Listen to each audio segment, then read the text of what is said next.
Solo Leveling, anime yang hype banget, animasinya keren abis, bahkan animenya menang penghargaan Anime of the Year. Tapi kenapa gue malah bosen ya nonton anime Solo Leveling? Tunggu dulu, jangan marah-marah dan sakit pantat dulu ya adik-adik Sigma Skibidi fan Sung Jinwoo. Dengerin dulu pendapat gue, siapa tahu ada yang relate sama lu. Jadi gue udah nonton kedua season Solo Leveling. Awalnya gue hype banget, gue mikir wah pasti bakalan disuguhin dengan animasi dan scene action yang epic. Dan emang bener, animasi dan scene actionnya bagus banget. Tapi anehnya, gue ngerasa bosen banget pas nonton anime ini. Dan setelah nonton semua episodenya, gak ada yang berkesan buat gue. Udah aja gitu, gue lupa sama ceritanya. Kayak hampa aja gitu nonton anime ini.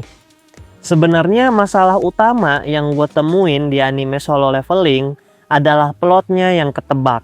Ceritanya tuh cuma pengulangan, lingkaran Solo Leveling.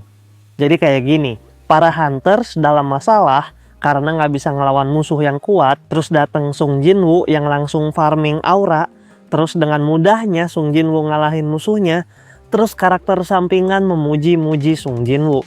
Dan begitu terus, lagi dan lagi. Contohnya pas Sung Jinwoo masuk ke Red Gate bersalju, di situ hunter A, B, dan C pada nggak berkutik.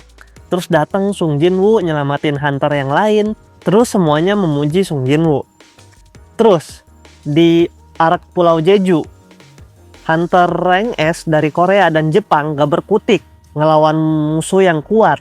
Terus datanglah Sung Jinwoo ngalahin Beru, terus nyelamatin semuanya. Banjir pujian. Udah aja gitu terus ceritanya, yang beda cuma taruhannya aja, yang makin lama makin tinggi taruhannya, makin lama makin kuat musuhnya, udah cuma itu doang pembedanya.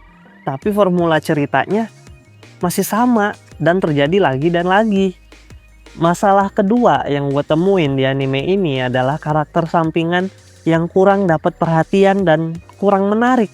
Nggak memorable banget sih karakter sampingannya di Solo Leveling ini.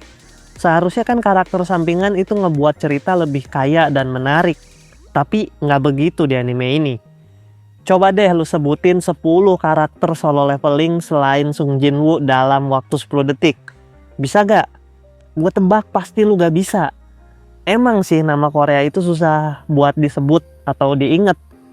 Tapi itu bukan alasan. Karena kalau karakter-karakter sampingan menarik, lu pasti bakalan inget. Paling yang lu inget cuma Chae-in doang kan. Sama gue juga sih. Solo Leveling emang cerita yang bener-bener fokus cuma ke satu karakter doang, yaitu Sung Jinwoo. Sung Jinwoo itu pusat ceritanya pokoknya. Dan karakter lain itu nggak penting. Jadi karakter sampingan di cerita Solo Leveling itu cuma punya satu tujuan, yaitu memuji-muji Sung Jinwoo. Gak ada yang penting selain Sung Jinwoo. Gue aja pas nonton anime ini, gue cuma nonton pas adegan Sung Jinwoo muncul doang. Pas karakter sampingan muncul ya gue skip. Saking gak pentingnya mereka. Di cerita Solo Leveling, cuma Sung Jinwoo doang yang bisa semakin kuat. Karakter lain tuh gak bisa, ngestak. Bahkan pasukan bayangan Sung Jinwoo aja bisa semakin kuat. Sejomplang itu emang. Coba kita lihat contohnya di si Goto. Goto diperkenalkan sebagai hunter rank S paling kuat di Jepang.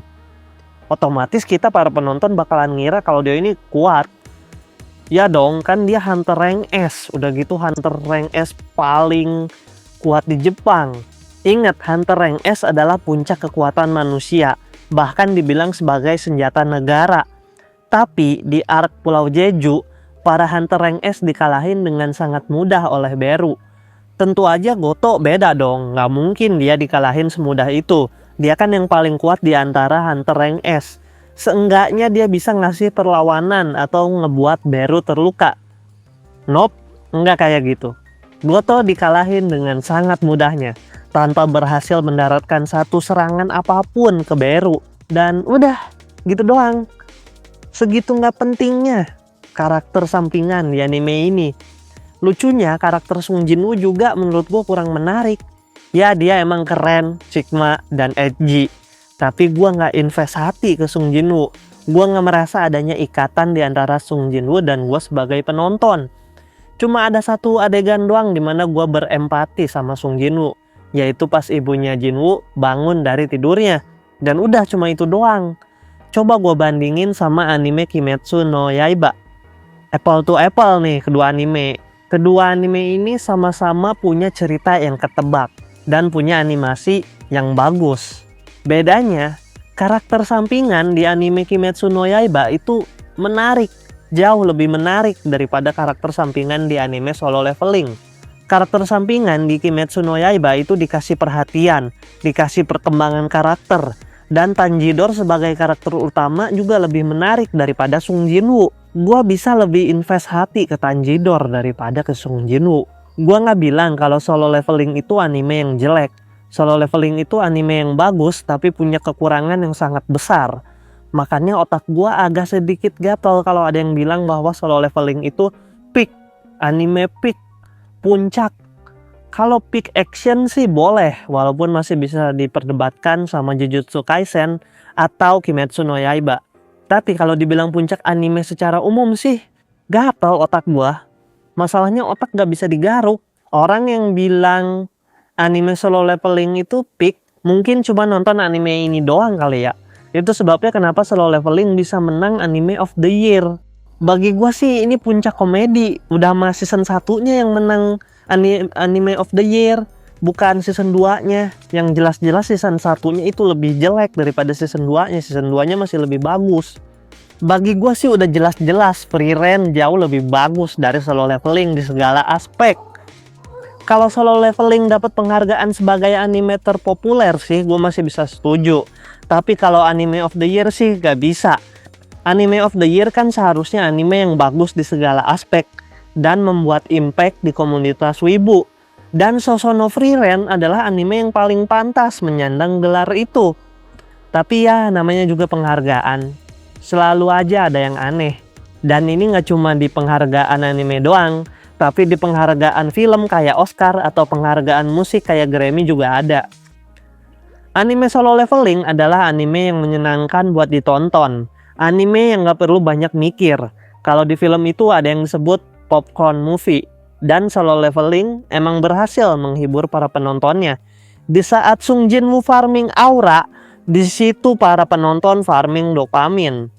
Solo Leveling tuh udah kayak kita main TikTok. Pas kita buka, kita dibanjiri dengan dopamin dan kesenangan. Tapi setelah selesai kita ngerasa hampa. Nah tadi kan gue sempet ngomongin tentang Frieren. Jadi gue pernah bikin video yang ngebahas kenapa Frieren adalah elf paling realistis di semua anime. Kalau penasaran klik di sini.